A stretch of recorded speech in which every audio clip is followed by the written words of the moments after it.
even if you don't establish a relationship, or you don't have an established relationship with a company, yeah, any businessman with half a brain cell understands that it's incredibly difficult to move things around right now, both financially and logistically. So in that regard, there is a lot of leeway, and everyone tries to, remain as friendly as possible. Well, Mark, one of the things I noticed about you is that you speak fluent Russian. I mean, you are, you speak, Yes. and obviously you have Russian background as well with your family, but you speak 6 languages, as a matter of fact. And that's a big plus for an international business entrepreneur, I would imagine, to be able to communicate, right? So are you noticing other European expats like you coming and trying to start young ones that are trying to start families and businesses, are coming from the UK, coming from Italy, France, Germany? Are you noticing it like I am? Because I have been noticing that a lot of young people, not in the media or political sphere, but literally coming for a better life. Absolutely. I mean, in terms of the language side, you're always working with people, and you're always working with cultures. So if you're able to grasp the culture through the language, you have a huge advantage in working with anything. I mean, you don't have that language barrier. That's it. It becomes a lot easier to do anything. In terms of young people coming in, oh yes. I mean, I own a hotel nearby, and we're just doing some restructuring work, and we're thinking of turning this into apartments. And I was speaking to my contractor, and she was saying that right now the biggest buyers of apartments and flats in Russia are Germans, young Germans, and this is below 40, young Americans, young Brits, and obviously, you have all the Chinese, you have the Africans that are coming in, you have the Southeast Asians, you have a lot of Indians coming in, young guys, being pushed to Russia, because they really do understand that within the next 5 years, this country is going to explode. It's going to be the international hub for everything. I mean, look at how everything is going. Russia has #1 headlines everywhere. And it has been like this for a while, but it's been increasing. So I really, really, really do recommend, guys, if you want to start a business and you don't know where, I will help you. I will help you, because this place is a gold mine for anyone You that are really, very really wants. friendly, and you do. I've noticed you have mentored and helped people. And one of the things I wanted to talk about is the fact that for someone, usually people think of younger business people, particularly in America, as sharks, kind of, especially in the financial business. But you have a very different vibe. You seem very into helping others and mentoring others, being older or younger, it doesn't matter the age. But I liked that. And one of the things that I liked hearing was that you actually used some of your talent and money to help in India. Could you talk a little bit about your project there? I mean, first of all, I've had a lot of help from people. And, this world and this life is really a give and take. However, it's really, first of all, a give. So what you project, you get back.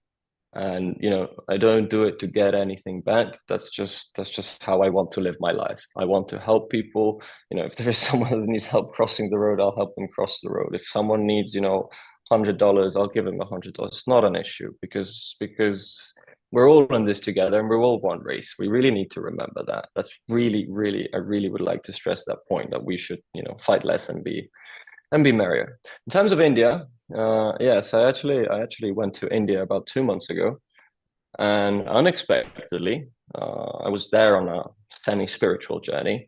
Unexpectedly, on one of my last days of meditation in a temple, I I was walking around this town in Bodh Gaya, and one young gentleman, he was about 20, he approached me, and because I was literally the only white person there, he asked me where I was from. I replied that I was from Italy, and he asked me, and he said, "Look, we have a free school down the road. Would you like to come teach some languages there?" And I was like, "I mean, sure, when?" Uh, he said, "Right now." I'm like, "Oh, okay, let's go." So we walk up for about Yum. 5 minutes. Yeah, yeah, yeah. We walk for about 5 minutes, and we pass these, wooden gates, and I go into a courtyard, which is pretty much there's dirt everywhere. I mean, yeah, dirt everywhere. It's very there is no gravel, there is no there is no tiles, there is nothing, and there's these bamboo sort of huts where there's a bunch of children sitting there. And I'm like, so this is your school? And they're like, yes, this is the Lord Buddha free school for the poorest children in India, which cannot afford an education because even going to school is expensive. I mean, these kids didn't have shoes, they didn't have books, they didn't have anything. And that's all well and good. I mean, we know that this reality exists throughout the majority of the world.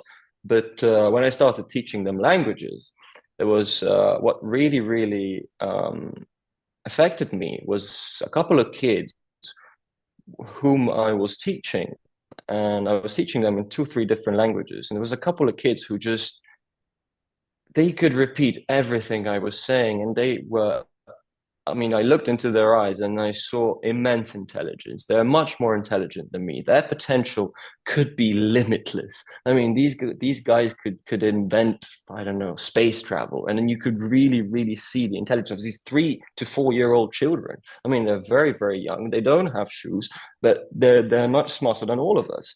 And in that moment, I was like, oh, well, I mean, meditating is all well and good, and being spiritual is all well and good, and making money is all well and good, but come on, you have these beautiful young children who really could change the world, and maybe I don't know, maybe I can help, maybe I cannot, but I will definitely try. And so yes, sometimes I did teach at that school, but mostly I try to help them financially because I mean they just built a toilet there, they just built a bath there, so you understand what reality means. I mean, I mean, I think you have some of the videos that I sent you, and if you Yes. like to show people, your viewers, that they will understand really how Yeah. everything is. Yeah. Reef was showing them while you were talking. Yes. So the Oh, okay. audience had the view. And then of course, you have down below, audience, for those of you that are watching, we have the link so that you can follow this. So this is free school. What is the full name of the school that you help and that It's the that Lord Buddha Free School. Lord Lord Buddha? Buddha Free School. Yes. Okay, very cool. Very cool, very awesome. And it's interesting. We're living in this really amazing time where there is innovation. There are things. We are talking about space travel. We are talking about AI. We're talking about AIs creating jobs or taking jobs away. There's a lot of fear-based conversations around AI. President Putin said something interesting, though, 2 years ago. He said, whoever harnesses AI, and I'm loosely translating, but whoever harnesses AI and who owns it, the technology, will run the world. Do you think he's right? And has AI and space travel and some of the exploration of the universe kind of come into your path, and in what way? I mean, I don't think there is anyone who is an entrepreneur below 30 who hasn't used ChatGPT or any of the new language models and understood the vast potential that this could have. I mean, already in software, in the legal sphere, in IT, it helps you write code. With design, it helps you create pictures. It helps you write text. It helps you with so many things. I mean, imagine what it could do if integrated with a manufacturing process. It's yes, of course, you will run the world. You also incur in running the risk of making a lot of jobs obsolete, which absolutely that will happen very soon. I mean, next 5, 10 years, I don't see it happening. I don't see it happening But any there'll be later a than that. balance, right? Because there'll be creation of other jobs that we hadn't thought of, right?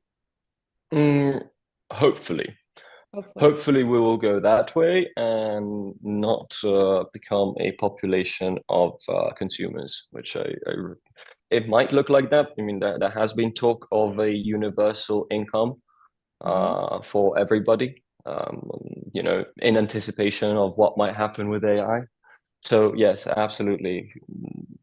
Wait, The person, go yes. back to that universal income. Now, in the US, they've talked about that, but it's basically poverty level. You can't go anywhere, you can't really live, you can't travel for sure.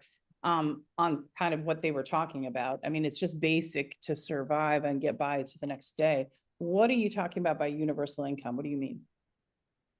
Well, I really do believe that if AI takes over as much as it would take over, we would either go into, a part of the population will move into rural areas and start farming again because they'll be just annoyed with the current state of world affairs.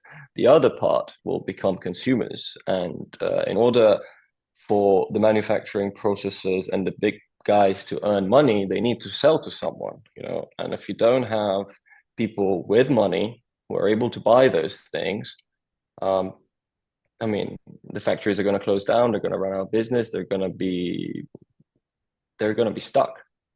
So one thing that they could do is give a basic universal income, which is one of the ideas that's actually being run in a lot of governments right now throughout the world.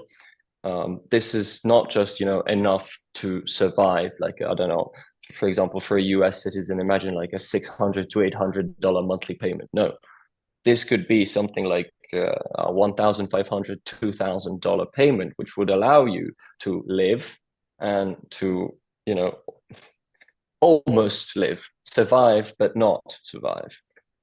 Give you a leeway to enjoy your interests, but not too much. And I'm very afraid of that. I'm very afraid because I'm afraid that people might get very, very complacent with that. I mean, look at any worker. I mean, Well, at I'm sorry, McDonald's, but they're not. I'll have to stop you there. Aspetto un momento, as we say in Italy. Aspetto un momento, because 1,000, 2,000 won't even cover rent in the US.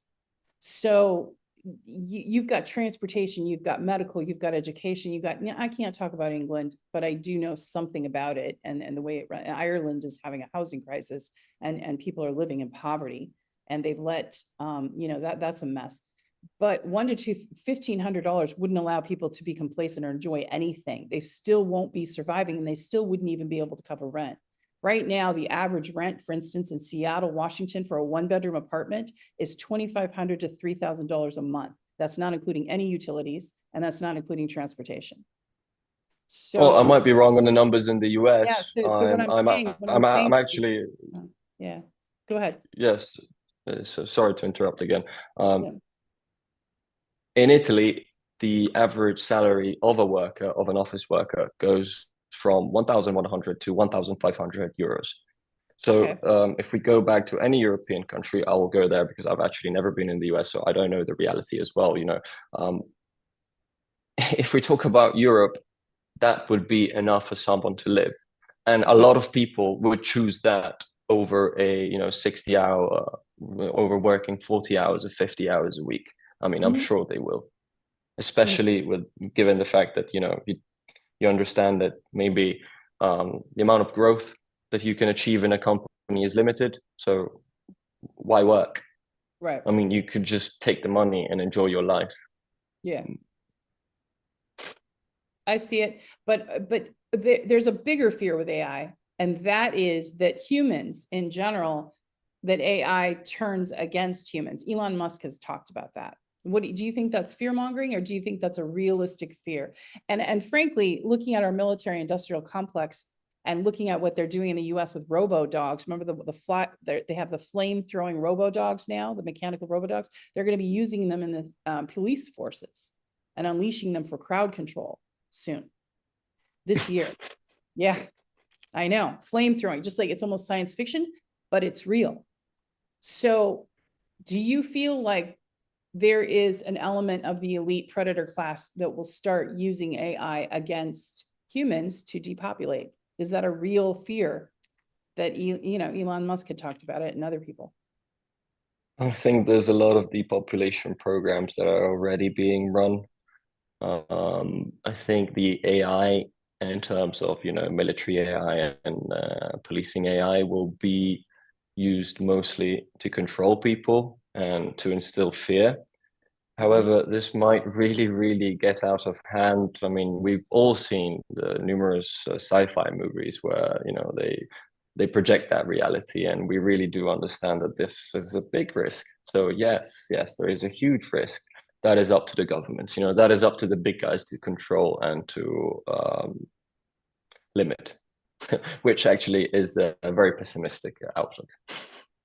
Well, let's go optimistic, right? Because the universe, it's interesting to look at the universe. I've always had a personal interest in quantum physics and string theory, and now we're moving beyond string theory and the concept of time and the reality that time is not linear. We know that.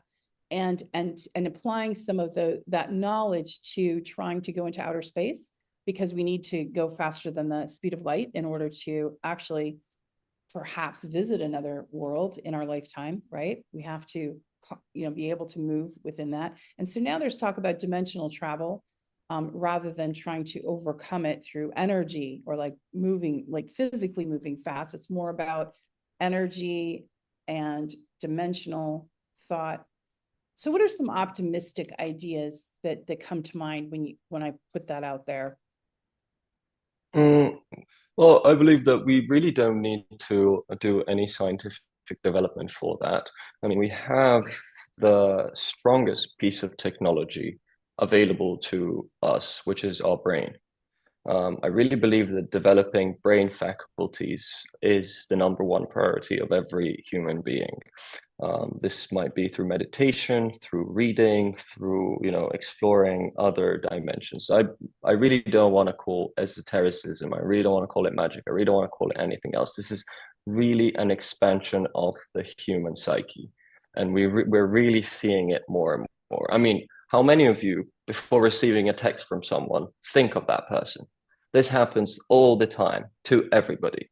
And you know that it happens because we are all connected psychologically and psychically through a very vast network. In terms of interdimensional travel, I can only advise for anyone to look into out-of-body experience and out-of-body experiences and astral projection, because those two practices will allow you to visit any kind of world you want and meet other people in a different dimension, in a psychic dimension. You could have conversations, you and I, if we're practitioners who are very well versed in these two practices, so astral projection, we could go and have a conversation in the fourth to fifth dimension.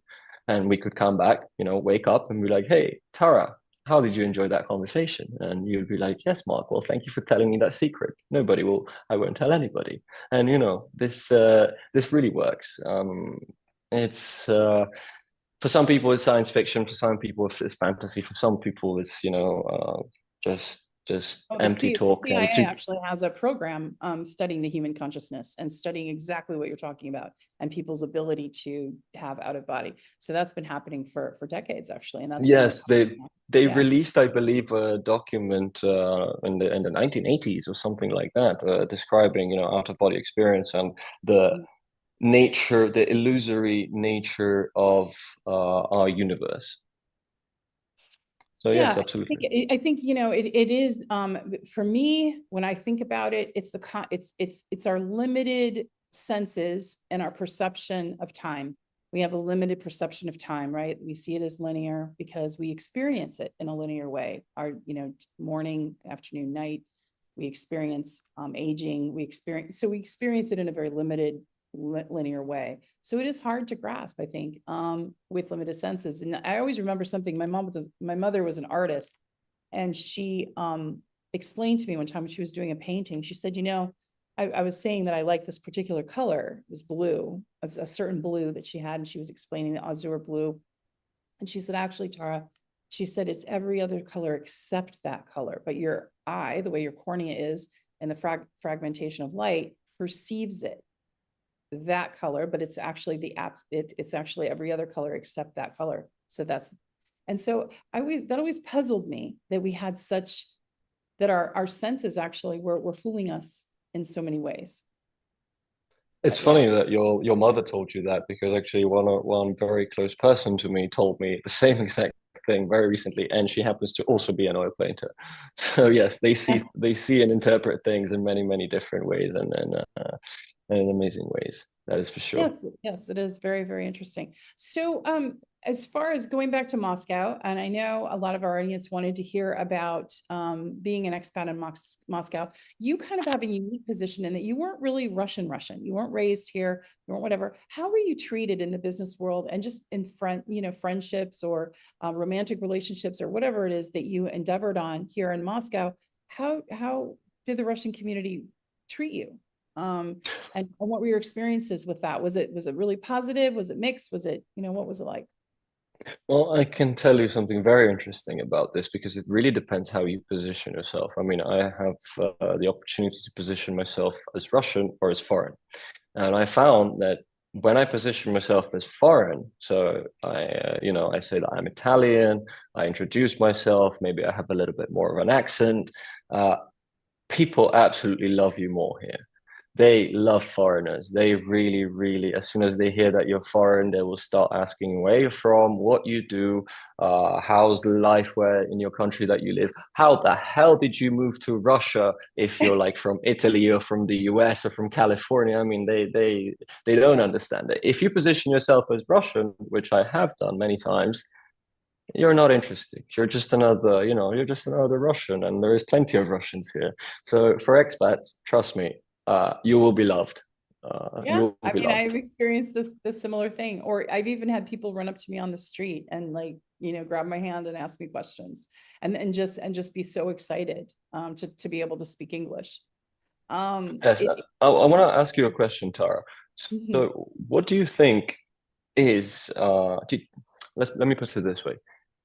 Do you think Moscow is safe for a woman?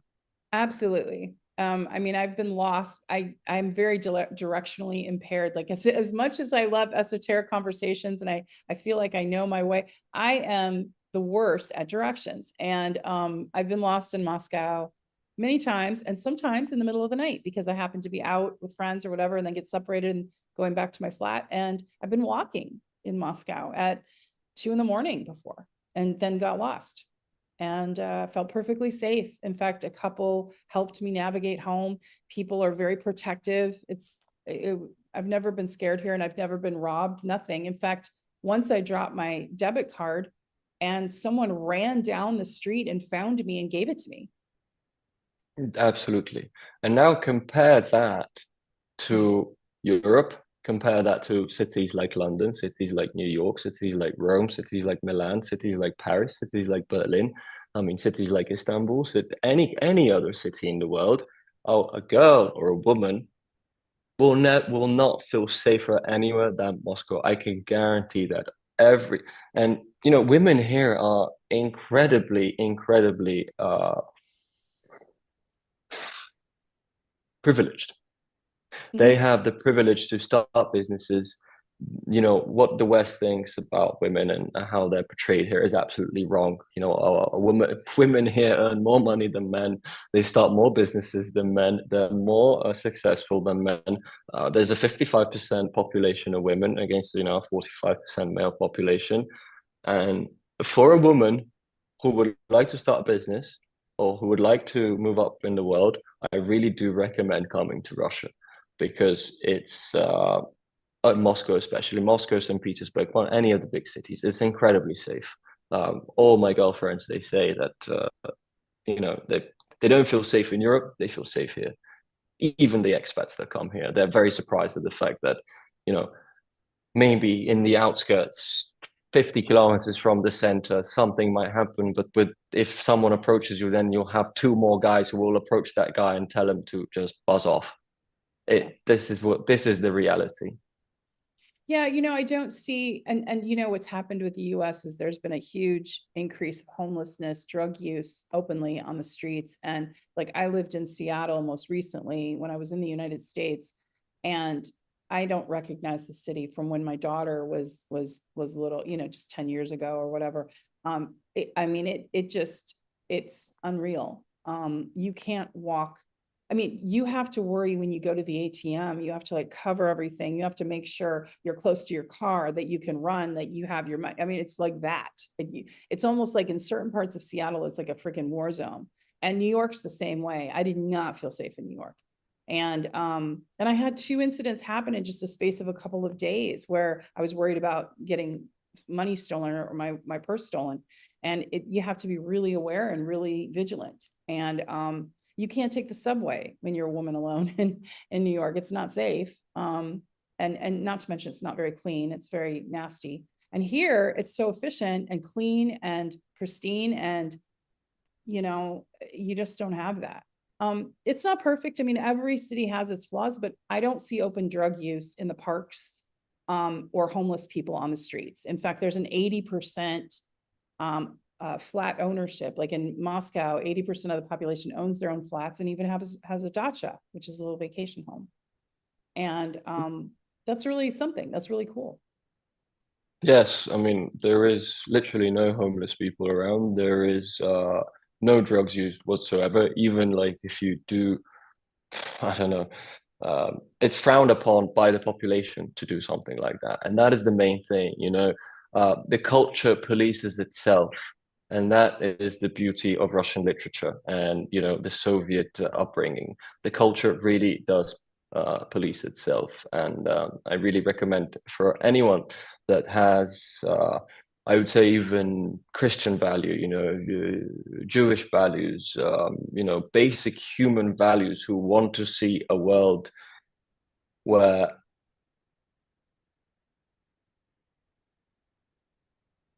people are treated as people and not as numbers. They will really, really thrive here. And they will really, really enjoy the Russian reality, because here we don't blow smoke in people's eyes. We are how we are. We love what we do, and we love each other most of all. And that really, really, really can be seen if you just take a stroll on the street. Well said. Well said. And thank you for the great conversation. We touched on a lot of really interesting topics, and let's hope that our world can find peace, and that love that I've seen all around me here in Russia. I hope that can translate all over the world, because the world needs peace right now, a lot more of it. So thank you. Thanks for this interesting conversation. To that, I will say, Inshallah, Amen, and Baruch Hashem. I mean, I don't know how to say it in any other ways, but I mean, those three can encompass a lot. I really, and really in do Italy, hope that happens. In Italian, how would you say it? Speriamo bene. There you have it. There you have it. Beautiful. Bella. Che bella. Che bello. Che bello. Che bello. All right. Well, molto grazie. Arrivederci, Mark. It was great to have you on the show, and we'll have you on again. And good luck with all your endeavors. I am going to enjoy my beautiful, lovely bag here. And, for those of you that are watching, check out his links and check out Mark on Instagram and all of his things. And if you have questions about if you want to start a business or just ideas, or, just ask him questions, feel free to do so. And Reif, before we sign off, do you have any audience questions or any live questions that came through? Okay. Words of support. Wonderful. Well, words of support are important. And thank you. Thanks again, Mark, for your time. And for those of you watching, we'll be back next week. And I will be having Cynthia McKinney, who is one of the international election observers. She's now in Bangladesh, and she's going to be talking about some of the geopolitical things that are happening, life in Bangladesh, and the shifting of consciousness that's happening with now the multipolar world. So take care, everyone. And on the East Coast in the America, it is afternoon, so good afternoon. And to the rest of the world, good evening. Take care. See you next time.